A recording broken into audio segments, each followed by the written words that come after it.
What is going on, Chess YouTube? In today's video, I'm showing you a brand new chess opening that Magnus Carlsen just invented against Hikaru Nakamura, and this new chess opening is called the Mikaru Gambit, and you're about to see why. By the way, in this video, I'm also covering 3 of Magnus Carlsen's latest and greatest blitz games against people like Gotham Chess, yes, literally Gotham Chess, Daniel Naroditsky, and of course, Dennis Lazavik, the new speed demon of chess.com. All right, Magnus Carlsen, what does his new opening look like? Well, he opens 1 f3 in this game, likely intending king to f2 if we know Magnus, and we do. But here, Hikaru, instead of going, say, 1 e5 or d5 or any other standard move, he actually plays the move 1 f6. Now, Ben Feingold, if he saw this move right here, he would be losing it and smashing his computer monitor. Good thing he didn't watch this game live. All right, now, Magnus, e4 is the move. Switching gears, trying to fight for the center, and now Hikaru does the same, e5. And already, this position right here is incredibly rare,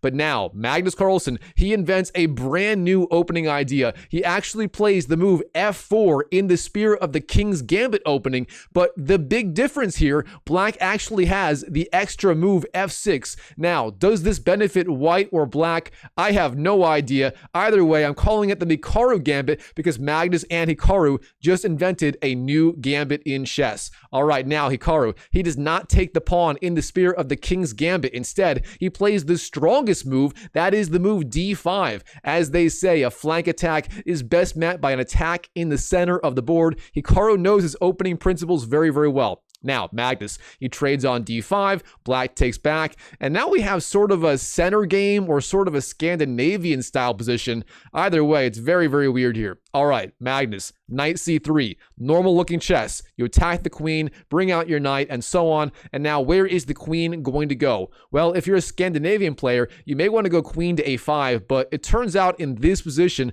that would not be a good move at all, as obviously white can trade on e5 and put some pressure on that pawn. Now, instead, in the game, Hikaru once again finding the strongest moves, queen to e6, not an easy move to find. Now, this move, the drawback of it, it does block in your light squared bishop, but the benefit is the queen, it's very well centralized, it supports the pawn on e5, and very importantly, if white wastes a move, if white goes, say, knight f3 or anywhere else, black can capture on f4 with check against the king, and that could be very, very strong. Now, Magnus, he knows that. Instead of that, he goes f takes e5 here, capturing the pawn on e5 in the new chess opening I'm calling the Mikaru Gambit. Now here, Hikaru, he takes back with the f-pawn, f takes e5, and now Magnus develops his knight, knight f3. All right, Hikaru, knight f6, and now we have a slightly inaccurate move, bishop b5 check. Now, the computer...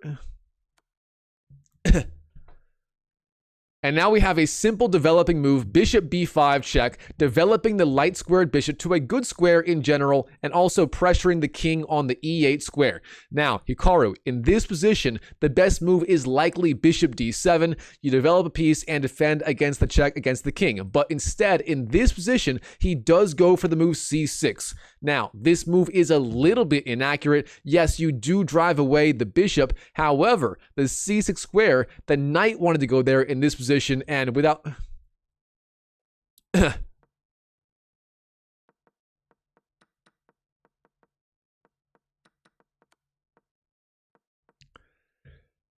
What is going on, Chess YouTube? In today's video, I'm showing you a brand new chess opening that Magnus Carlsen just invented against Hikaru Nakamura, and I'm calling this brand new chess opening the Mikaru Gambit, and you're about to find out why. By the way, in this video, I also cover 3 other Magnus Carlsen latest and greatest blitz games against people like Gotham Chess, yes, literally Gotham Chess, Daniel Naroditsky, and of course, Dennis Lazavik, the new speed demon of chess.com. All right, in the game, Magnus Carlsen, how does he open? In this game, he opens 1 f3, likely intending king to f2. And now here, Hikaru, not to be outdone, he does not go e5, d5, or any other standard move. Instead, he goes for the move f6, mirroring white's move. Now, Ben Feingold, he would be rolling in his grave if he saw this move on the board on move 1. Now, Magnus, instead of king to f2, he actually switches gears and plays more classical chess. He goes e4, and Hikaru Hikaru does the same, e5.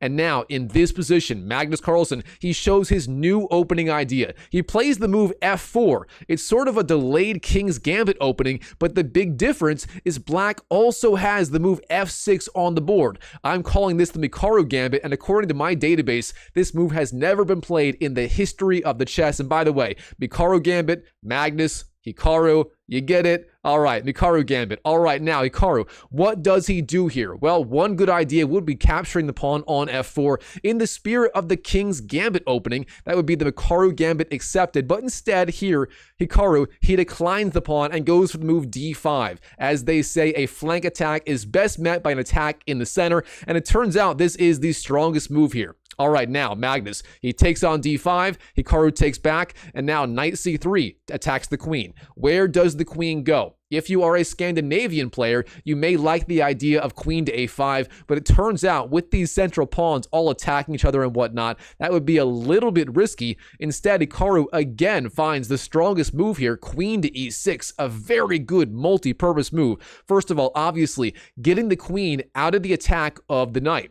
Beyond that, black obviously has the idea of e takes f4, capturing the pawn with check against the white king on the e1 square. So here, obviously, Magnus is going to have to respond somehow to that threat. But how does he do it? In the game, he goes f takes e5, capturing on e5 with the pawn. Not a bad idea. And black takes back. Now, here, Magnus, what should he be doing? Well, his king is super exposed here. If black could ever get, say, a queen or a bishop on this diagonal, that would be very dangerous. Therefore, his next order of business is getting his king on the e1 square castled, likely on the king side. So, Magnus begins. Knight f3, knight f6, and then bishop b5. A good move. You develop with check against the king. You're setting up short castles and so on. So Magnus playing a little more classical chess right now. Now, Hikaru, how should he respond? In the game, he plays the move c6, but this is a little bit of a mistake,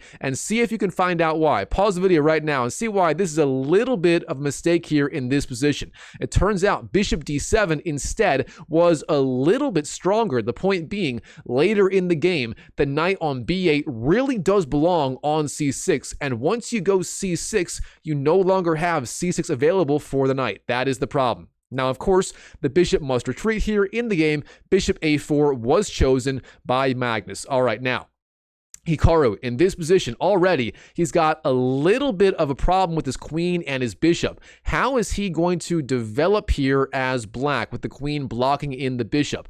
Well, one idea would be, for example, bishop d6 and then queen to e7. The computer quite likes that idea, the point being the bishop on c8 can then enter the game on, say, e6, g4, and so on. But in the game, Hikaru goes for a more combative idea, e4, driving back that knight on f3.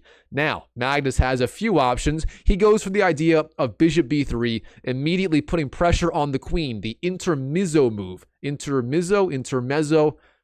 Let me know what it is down in the comment section below. Anyways, the intermezzo move, attacking the queen before moving the knight. Now, Hikaru, queen to f5 is played in the game, a solid square for the queen, not bad at all. And now, Magnus, you can move the knight. You can go, say, knight h4 or d4, but instead, queen to e2 is played, a very tricky move. Obviously, the pawn on e4 is now pinned to the king on the e8 square. If you capture on f3, then you lose your king, so that is not a legal move here. So what does black do instead? In the game, bishop e7 was chosen, an interesting move, blocking the e file, and now, of course, e takes f3 is a renewed threat. Now, white goes knight h4, attacking the queen, but exposing the king side a little bit. Now, Hikaru, queen g4, offering the queen trade, and Magnus, he does go for the queen trade. Queen takes, and then bishop takes, and now here we have some sort of endgame. All right, now, white, what should he be doing? Well, Magnus begins g3, defending his knight on h4, not a bad idea at all. And now it does have that g2 square to retreat to later in the game if it needs it. Now, Hikaru, he plays very actively here. He goes for the move e3, and I quite like this move. The point being, if white takes on e3, black is going to have a tremendous amount of activity here. Instead, white actually goes d3, and now the pawn on e3, it may be an asset or a weakness depending on how the game progresses. Here, black goes rook to f8. Very importantly, this bishop, it controls g8, therefore short castles is not a possibility, so instead, rook to f8 played in the game, cutting off the king on the f-file. Now, white goes h3, driving back that knight on g4, and where is the knight going to go? Well, Hikaru goes for, again, a very combative idea, knight to f2, jumping in with the knight into enemy territory. Now, obviously, the rook on h1 is under attack. White does not want to lose that rook. So what is white going to do here? Well, castling is one option. Believe it or not, that is a legal move. The king would not be under check, but instead, rook to h2 played in the game by Magnus. Now, Hikaru, he can take on h4. He can take on h3 with the knight or the bishop, but he doesn't do any of those options. Instead, bishop d6 was chosen, pressuring the pawn on g3. Now, here we have knight to e2 by Magnus, defending g3, a very solid move by all means. And now, Hikaru, what does he do? Again, you can capture on h3 with either piece. You can insert a check. Hikaru's got a lot of options here as black in the game. Bishop takes h3 was chosen, a fine idea. White takes on f3 and attacks the knight with 1, 2, 3 pieces. So obviously black's got to do something about that knight in the game. Knight g4 was chosen, dropping back, pressuring the rook, and pressuring the bishop on e3. Now, white takes on h3. That is forced. If you go back, black is going to win that bishop on e3 for free, so you can't allow that. So rook takes played in the game. Black takes on e3, and then we have the move king to d2, jumping up and putting some pressure on that knight on the e3 square. Now, where is black going to go? In the game, knight to f1 chosen by Hikaru, a very aggressive idea. Now, the king on d2, where do you want to go with that king? Obviously, e3, you can't go there. The knight controls that square. Do you want to go to, say, e1, d1, c1, or even c3? Well, the computer actually likes the idea of king to c3, but in a human game, there are so many ways you can lose playing that. So instead, king to e1 played here. And now, very importantly, both sides are down to very, very little time. Hikaru's got 5 seconds left. Hikaru and Magnus 14 seconds left on the clock. All right, now we have the move knight e3. Then here, rook to h1. Magnus trying to bring his rook back into the game. And Hikaru, knight d7, finally getting his queenside piece developed. His knight and his rook, despite being moved 23, they still have not moved in the game. So Hikaru trying to correct that mistake. Now we have king d2, putting some pressure on that knight. Where is it going to go? In the game, knight g4 was chosen. Now we have knight d4, jumping up with the other knight. Rook to f2. Hikaru flies in with the rook. A very good move. Of course, in the endgame, rook activity is so important. Now, the king, again, has to go somewhere, but where do you go?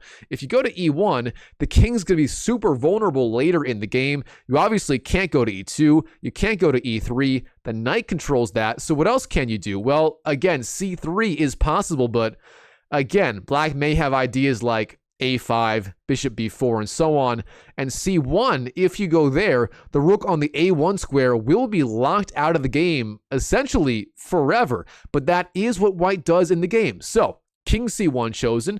Now black long castles. And look at this here. Black is just completely dominating. His king more active. His rook's more active. White's rook on a1 is just locked out of the game. So what is white going to do? Well, Magnus, he tries to make something happen. Knight hf5. He jumps in, pressures the bishop. Hikaru down to 3 seconds left on the clock. What is he going to do? Bishop e5 chosen in the game. Now we have knight to e7, jumping in with the knight and pressuring the king on the c8 square.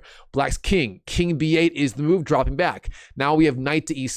A little bit of a mistake. Magnus, he's trying to pressure Hikaru in time pressure, but Hikaru is a freaking machine in this game. Rook to e8. He slides the rook over and pressures both of these knights on the e-file. Now, here, Magnus, obviously, this knight on e7, is effectively a goner. You can't go here. You can't go there.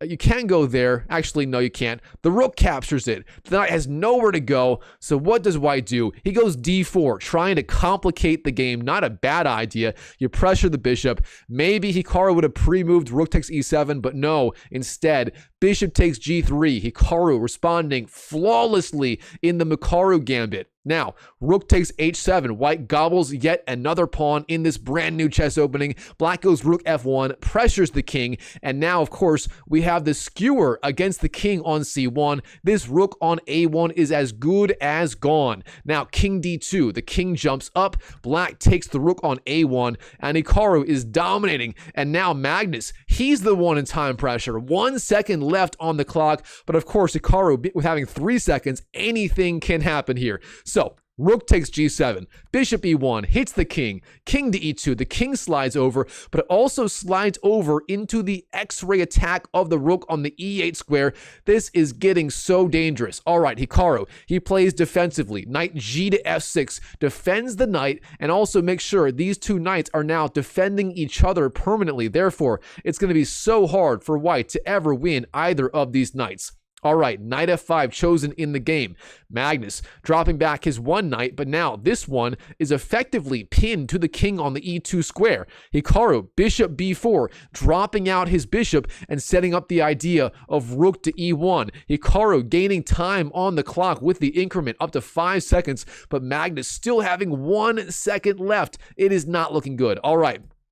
c3 chosen in the game in this brand new chess opening, the Mikaru Gambit. The bishop drops back. Now we have rook to f7, and here in this position, Hikaru, knight takes e6, and here in this position, Magnus Carlsen, he resigns on the spot. Obviously, if you take back with bishop takes, then rook takes, and here black is up so much material. He's up the rook, up the bishop. I mean, black here is just completely winning. And for that reason, Magnus Carlsen, despite busting out his brand new chess opening, the Mikaru Gambit with f3, then e4, and then f4, sort of a weird King's Gambit opening, Hikaru was up for the challenge and destroyed Magnus. But don't go anywhere. Our next game against Gotham Chess with Magnus and Gotham Chess starts right now. All right, in our second game, Gotham Chess is playing as white against Magnus. This game opens 1e4, and here Magnus goes e6, the French defense, a very combative idea. Now, in this game, Magnus actually knows he's playing against Gotham, to the best of my knowledge, and here, Gotham, he is not known for playing mainline openings. He's not known for playing, d4, knight c3 here. Instead, he goes for the move b3. Now, this is a very interesting line. The point being, you go bishop b2, and if black goes d5, you actually ignore the threat on your pawn, and you just go bishop b2. And then you sacrifice the pawn, but sort of try to win it back. It's a very interesting line. For example, the main line goes d5, bishop b2, d takes, knight c3, knight f6, queen to e2. You try to recapture, you try to castle long. It's a very fun line for white. Instead here, Magnus, he goes for the move e5. Now, this move is very, very weird. He's just losing a tempo going e6, then e5. His argument is, we have sort of an e4, e5 opening, and this move b3 is not the most useful move in the world. But white can go bishop b2 and pressure the pawn right away. So white is still fighting for an edge here. All right, Magnus, knight c6 defends the pawn. And here, Gotham, he plays the move f4. The audacity of this move, and actually, this is a pretty thematic idea here. It's sort of a King's Gambit, and if black takes the pawn, then this bishop becomes extremely active. So I actually like this move by Gotham. It's a very good try. Very, very good try. All right, Magnus, you can take the pawn on f4. It's a decent move, but Magnus, he declines it. Bishop c5, and his plan is to go d6 with the dark squared bishop outside the pawn chain, and he's going to have a good game. All right, Gotham, knight f3. He continues, pressuring e5. Black goes d6. That is part of his main plan here. And now Gotham, he continues to play well. Bishop b5, a very good move, pressuring this knight on c6, and therefore also, this knight, it defends e5, so white is pressuring the defender of the e5 pawn, and black is going to have to respond accordingly here. What should he be doing? Now, the strongest move here for black is going to be knight e7. The point is you support the other knight on c6. If white ever takes, you take back and so on, and you're doing fine. But instead, Magnus here, knight f6. Now, the point here is the pawn on e4 is undefended, but there are a lot of crazy tactical lines here. White continues. Bishop takes c6, a fantastic move. Black takes back.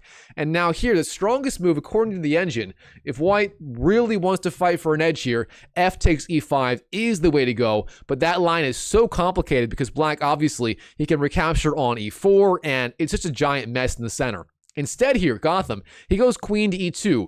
Now, this move, the point is you defend e4, but here, Black takes on f4, e takes f4, and in this position, black is sort of officially getting a good version of a king's gambit accepted.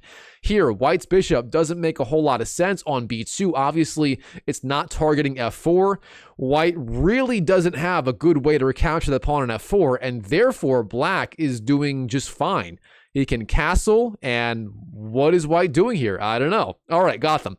d4. He's fighting back. The bishop does retreat. Bishop b6 played in the game. Now we have knight b d2, short castles, and here Gotham, he shows he is in the mood to fight here. He castles long, and this is when you know it's going to be a fun game. Gotham castling queenside, black castling kingside, and therefore both sides are going to be launching their pawns down the board basically as quickly as possible. All right, Magnus, rook e8, pressuring e4, solid move. White goes e5, gaining space in the center and driving back that knight on f6. Now we have knight d5, Magnus jumping into the weakened d5 square, of course, with the pawn on e4. d5 is covered, but once you go e5, d5 is now vacant, therefore knight d5, an excellent move. Now, Gotham, again, playing very well, I think. g3, trying to open up lines on the king side. Now here, if Magnus captures on g3, then white obviously just goes h takes g3, and suddenly, with the open h-file, with his h-file being opened up, Gotham would have some decent practical chances. For example, queen d3 or queen e4 could come next, pressuring h7 and so on. And white's got a little something going here. Instead, Magnus, he ignores the threat against the pawn and he just goes a5, the alpha zero style move. I apologize for that lag. a5, here we go. My favorite move as black. Actually, h5 is my favorite, but the other alpha zero move also a favorite of mine. All right. Here, Gotham, he takes on f4, g takes f4, black goes a4, gaining more and more space, and now Gotham, he ignores the threat of, say, a takes b3 or even a3, and he just goes rook h to g1, lining up his rook with the black king on g8. Now here, Magnus, he opens up the A file. A takes b3, a good move. Gotham takes back, A takes b3, and then bishop f5, jumping out with the bishop and pressuring the pawn on c2. Now here, Gotham, rook g5, playing very aggressive, pressuring the bishop. Now here, Magnus, knight takes f4, winning the free pawn and hitting the queen. Gotham, he moves the queen, queen to e3, pressuring the knight, knight d5. The knight jumps back, and now queen to g1. Gotham pressuring g7 with everything he's got. But here, Magnus has a very simple move, simply bishop to g6. He drops back, and black here is perfectly fine. Of course, Gotham, he tries his best to break the fortress.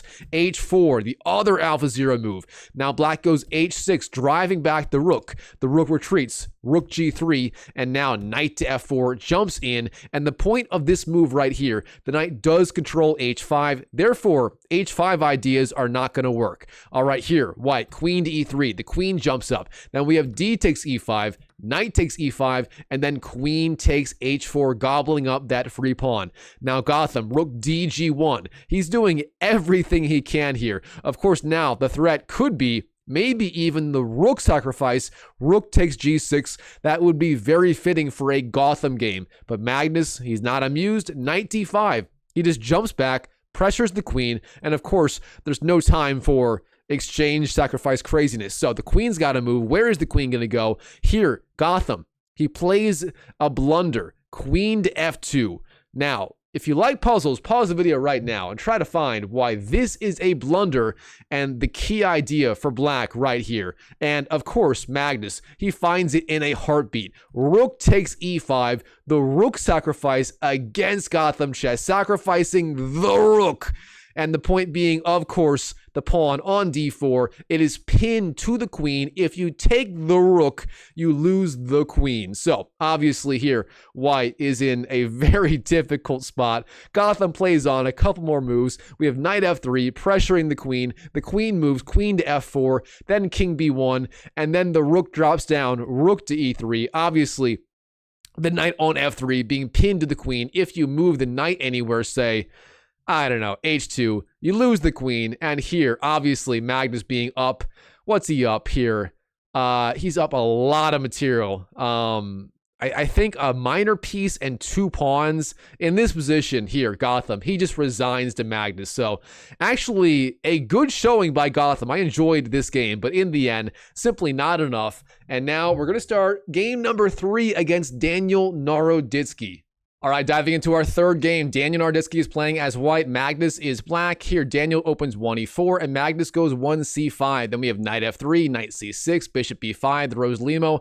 And here, black has a lot of options, and Magnus plays literally all of them, including Pragnanda's new opening h5. But instead, in this game here, Magnus goes knight f6, putting pressure on the pawn on e4. And real fast, before I continue, if you're enjoying this video, go and smash that like button and comment down below what you thought of Magnus Carlsen's new opening in the first game. And by the way, guys, if you want to learn directly from me, I am doing group coaching calls every single Saturday at 12 p.m. Eastern time for 2 to 3 hours. If you want to learn directly from me and get all of your questions answered, I have a free school community you can join where you can learn directly from me, message me, whatever you want to do. So links down below. If you want to learn directly from me, join my school community. All right, now continuing here in this position, white, his main move is knight c3, but instead here, Daniel, he goes bishop takes c6, an interesting idea. Black takes back, and now we have the move e5, gaining space and pressuring the knight. Now, this move right here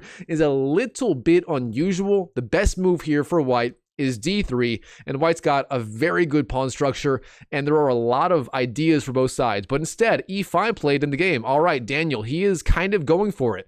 So we have knight d5, castles, and here in this position, this is why I chose this game. Magnus Carlsen, I mean, try to guess the move that Magnus played right here. This move, I have no words for this move. This is the dumbest, smartest, dumbest move I've ever seen. He plays the move g5, and black is just going for it on the king side. He's saying, if you do nothing, I'm going g4, baby, driving back your knight. And if you take my pawn, as white did in the game, black goes rook g8, pressuring the knight. And now, as soon as the knight moves, black may go bishop h3, as then the pawn on g2 would be pinned to the king. So, Magnus, this is, I mean, I have no words for this idea. Don't try this at home. You know?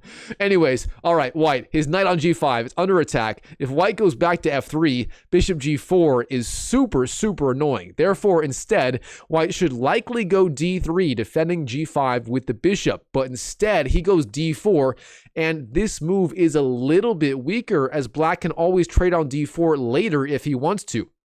Now, instead of that here, Magnus, he goes h6, driving back that knight. And again, if you go knight f3, then bishop g4 is very annoying. And I want to show it real fast. Knight f3, then bishop g4, and the bishop could not be taken, as the pawn on g2 would be pinned to the king.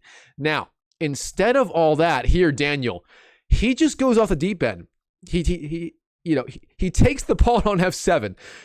Knight takes f7 is the move played in the game. This move is completely insane. It's not objectively good. Daniel is going for it, and the rest of this game is just, I mean, it's white objectively being way down, but attacking all out. Let's just sit back and enjoy this.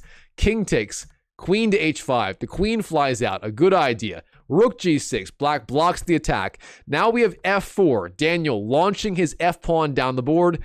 The f-pawn is now a fighting piece. All right, black Bishop g4 pressures the queen. Now, the bishop is defended by the rook, therefore it's a good move. Where's the queen going to go? It's going nowhere because e6 is coming instead. Now, the king is under attack, and if you move the bishop, you technically can do that, but then the move f5 would come. For example, bishop takes, then f5, you fork the bishop and the rook, and white's doing well. Therefore, you don't want to trade on e6. Instead here, black goes king g7, sliding his king over. Now, one of the ideas behind e6 is e5 is now available for the queen, and the attack continues. So, queen to e5, Daniel, he's going for it. The king retreats again, and now f5 drives away the rook. Now, Magnus, rook g8, dropping back. And now we have d takes c5, winning back at least one pawn. All right, now black finally, bishop h3 is the move. Of course, black is threatening, say, rook takes g2. That would be a very dangerous idea. So white goes rook f2, trying to defend. Now black, bishop g7, attacks the queen on e5. Where's the queen going to go? Well, white ignores the attack on the queen and instead goes f6. Very interesting move. All right, we have knight takes, then knight c3, white develops, and now here in this position, the best move for black is going to be knight g4. Very simply, you fork the queen and the rook. Instead here, black goes bishop h8. The idea being you free up the g file for the rook, and therefore the bishop cannot be taken once again. And here, the best move for white is going to be queen to e3. You threaten queen takes h6 checkmate. Excuse me, I can't talk today. You threaten queen takes h6 checkmate, and black would have to respond. But instead, white sacrifices the bishop. Bishop takes h6. Now, this move has a tactical idea behind it. If you take the bishop, then queen to e3 forks the king and the bishop, and you win it back anyway. So instead here, Magnus, he plays the counter bishop sacrifice. Bishop takes g2. Oh boy, all right. Now, the rook can take. White does that in the game. Rook takes g2. Then we have rook takes g2, king takes g2, and then king takes h6. Now here, white goes queen to f4, hitting the king on the h6 square. The king moves, king to h7, played in the game, and now queen to f5 chases the king g8, the king runs away, and rook g1. So here, Daniel, he's doing everything he can to bring in every single piece into the attack. But Magnus, he's on his A game. Bishop g7, he blocks the g file. King to h1, and then queen to f8, over defending everything in advance and freeing up d8 for the rook. So now the rook can also enter, say, on d2 later in the game. So h4, Daniel attacking with the alpha 0 h-pawn. You gotta love it. But here, Magnus, rook to d8, activating the other rook on the d file. Now, knight e2. Daniel also knows this knight must enter the game. It's likely going to say f4 or g3, but here Daniel, rook to d5, capitalizing on the fact that the knight no longer controls the d5 square. When you go to e2, you give up that square and black flies in. Rook to d5. Where is the queen going to go? Queen g6 played in the game, and now knight to h5. All right, Daniel, knight g3, bringing his knight in. Now queen to f6. This is the idea by Magnus. You go knight h5, freeing up f6 for the queen, then the queen comes flying in. So knight h5, knight g3, queen to f6, and now Daniel plays one last ditch idea to try and win this game. Queen to e8, hits the king, king to h7, knight takes h5, queen takes h4, Magnus Carlsen capitalizing on the vulnerability of that pawn, and the knight on h5 going to fall as well. All right, white, king g2, rook takes h5, and here, black has so many threats. Rook g5, maybe coming, queen h3, and so on. And the only thing Daniel can do to delay checkmate is to sacrifice the queen. Queen takes h5 is the move. Black takes back, rook h1. The point being, you win the queen back. But here, queen takes h1, and Magnus is going to be up an entire bishop in the endgame. And for that reason here, Daniel, he resigns on the spot to Magnus. And now we're heading into our final game against Dennis Lazavik. All right, this final game is Dennis Lazavik versus Magnus Carlsen. And real fast, if you don't know, Dennis Lazavik he might be in the top 5 on chess.com in blitz. This guy is a blitz monster online. He's only rated like mid 2500s in classical chess, but in online blitz, this guy is insane. So, all right, Dennis opening 1d4. And by the way, Dennis is a 1d4 specialist. That is literally like the only move he plays is white. So very interesting. All right, Magnus, knight f6, c4, e6, knight f3. Now, Dennis is a big Catalan opening guy. If black went d5, he would likely go g3, heading for a Catalan opening. But instead, Magnus, having none of that this game, bishop b4 is the move, the Bogo Indian. Now, the Bogo Indian is not exactly the strongest opening for black, but it is playable. So, all right, now knight d2 and bishop d2 are the two main lines for white in the game. Bishop d2 chosen, a decent try. Now black takes on d2, white takes back, and then black goes d5. So we sort of have this queen's gambit opening, but black already traded off his dark squared bishop, as did white. Now, who does that benefit? Well, white should be benefiting a little bit, as once white goes e3, now he did trade off his so-called bad dark squared bishop, and black traded off his so-called good dark squared bishop. So overall, it's a little bit good for white. Now here, black castles, white goes knight c3, and black goes queen to e7. Sort of an interesting move.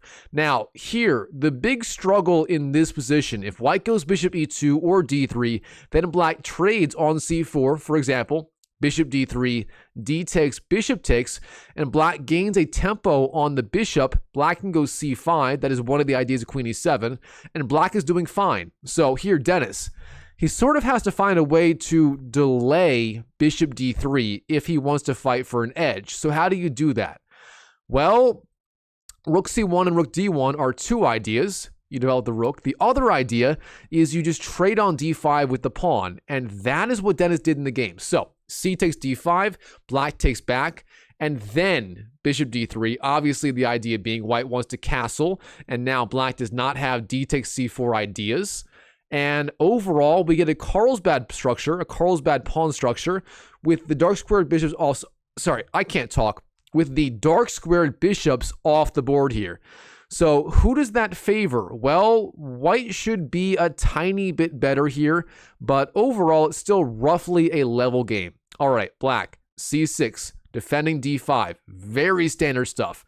White castles, and black goes knight b d7. Again, very standard. Now, Dennis, queen c2 is the move, spending one tempo to get his queen on the better c2 square. Now, the queen and the bishop pressure h7. Therefore, the knight on f6 cannot move. If it goes to, say, I don't know, e8, then you would lose a pawn on the spot. So you can't do that. Here, Magnus, rook e8. Very standard move. White goes h3, and here black finally commits to a plan. He plays the move knight e4. Now, this move is very committal. White had the option of going e4 at some point, maybe rook a to e1 and then e4. That is part of the idea of h3 here. And with the move knight e4, black is committing to the king side. He's blocking down e4 permanently. White does not have e4 ideas. But here, the minority attack with the idea of b4, a4, b5 becomes very, very strong. Dennis knows that, and he plays the move b4 on the spot, gaining space on the queen side. Now, black goes a6, white goes a4, and black goes knight d to f6, jumping his other knight over and freeing up the bishop. Maybe black wants to go bishop f5, something like that. But here, Dennis, he just continues. b5, gaining space on the queen side. Oh, and by the way, this game took place in the final round of a very recent Titled Tuesday tournament. And this is a very, what's the word for it? Very well-documented game. All right, here, black. What should black be doing? It turns out here, a takes b5 or c takes are the best moves. Instead, Magnus, c5 is the move, and this might be the first inaccurate move of the game from Magnus. Here, Dennis, he takes on c5, d takes c5, black takes back, and then we have bishop e2 dropping back with the bishop. All right, black goes a5, fair enough, trying to lock down the queen side. And now we have knight d4, jumping in with the knight. The idea being, Dennis, he might want to go bishop f3. And that is a very useful regrouping. The knight on d4 is very, very solid. It blockades the pawn on d5, and the bishop pressures d5 behind it. So a very solid regrouping idea. Now black, bishop d7, bishop f3, and then queen d6. Now here we have rook fd1, sliding over the rook, rook a c8, lining up the rook with the queen on c2. Therefore, Dennis, queen b2, slides the queen over. Very solid idea. And now we have b6, rook a c1, and h6. Now here, both sides sort of have all of their pieces on pretty good squares, and the onus really is on Dennis to make something happen. Here, Black would be fine going, back and forth with his king or whatever else. Here, Black is worse, and I'm sure Magnus would be okay with a draw here. Therefore, Dennis, he has to make something happen. So what does he do? He starts knight d to e2, dropping back with the knight. The point being, now you have 1, 2, 3 pieces attacking d5, and Black has to defend. Now here, the best move is just bishop e6, defending d5, but that move was very, very passive. The bishop on e6 would not be very active at all, and therefore Magnus, instead, he goes queen to e5, jumping up with the queen or down with the queen. The point being now, if white takes on d5, the queen on b2 would be lost as that knight is now pinned. But of course, Dennis, he can just trade on d5 with the bishop and then take back with the rook if Black ever takes on d5. Instead of that here, we have this very long sequence of semi-forced moves here. Black takes on a4, the point being you hit the queen and the knight. If you take the knight, then queen takes b2 would be okay for Black, and that is sort of what happens.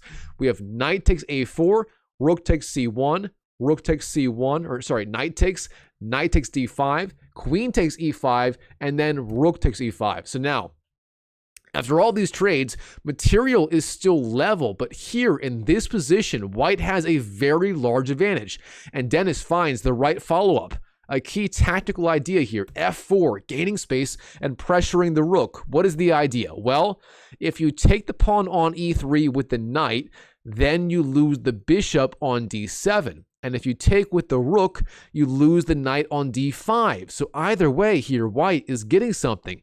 All right, in the game, Magnus, knight takes e3 is the move, giving up his bishop, but in return, he gets 2 pawns. Now, Black has those 2 pawns on b6 and a5, and overall, white should be winning here, but it's not so easy. All right, rook d8 hits the king, king h7. Now we have the move rook d3. And this move, by the way, is a little bit inaccurate. Instead, king to f2 is the right way forward. Instead, rook d3 played in the game. Then we have rook b1 dropping down. Rook takes e3. Rook takes c1. King to f2. And then b5. So now it's basically an all-out race. I cannot talk. It's too late. I cannot talk, Chess YouTube.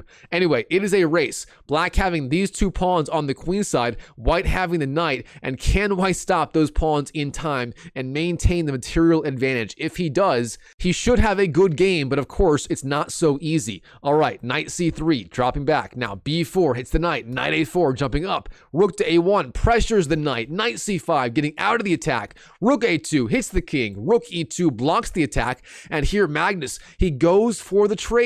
Rook takes, king takes, and this is a little bit of a mistake. It turns out the knight on c5 has both of these squares covered, and therefore, what can Black do? King g6, king f3, f5. Black trying to lock down the game, but here Dennis, king to e3, staying cool, calm, and collected. King h5, g3, g5. Black trying to make something happen, but Dennis, he has everything under control. King d4, jumping up with the king. Now we have the move g takes, king to h4, but now king to e5. King takes, and king g3. Again, Black trying to make something happen here, but Dennis, he's got everything on lockdown. King to e5. He's going to march his own pawn down the board. Now we have h5, f5, h4, f6, h3, f7, h2, and here, the clutch move by Dennis, knight to e4. You hit the king must move, then you promote to a queen, and from there, white is going to have some sort of mating attack. And for that reason, in this position, Magnus Carlsen, he actually resigns on the spot to Dennis, and for good reason. The computer gives checkmate in 7 moves, therefore white here technically is winning. So, wow, what a game by Dennis, defeating Magnus in the penultimate round, the ultimate round of a recent Title Tuesday tournament. All right, Chess YouTube, hope you enjoyed this video. If you did, smash that like button and comment down below, again, what you thought of Magnus and his brand new chess opening against Hikaru, the Mikaru Gambit. I can't talk. Forgive me, Chess YouTube. I cannot talk. It is too late. Anyways, by the way, if you want to learn directly from me and join my free group coaching calls, everyone seems to be loving them so far, so I'm doing more of them. So link is down below. I hold free group coaching calls on Saturdays for 2 to 3 hours a piece, and I may be doing a second one as well. And in the very near future, I will be offering a one-on-one exclusive coaching program where you can learn literally directly from me one-on-one for these calls. So anyways, if you want to, learn from me, just join the school group. It's down below. I can't talk. So sayonara, Chess YouTube.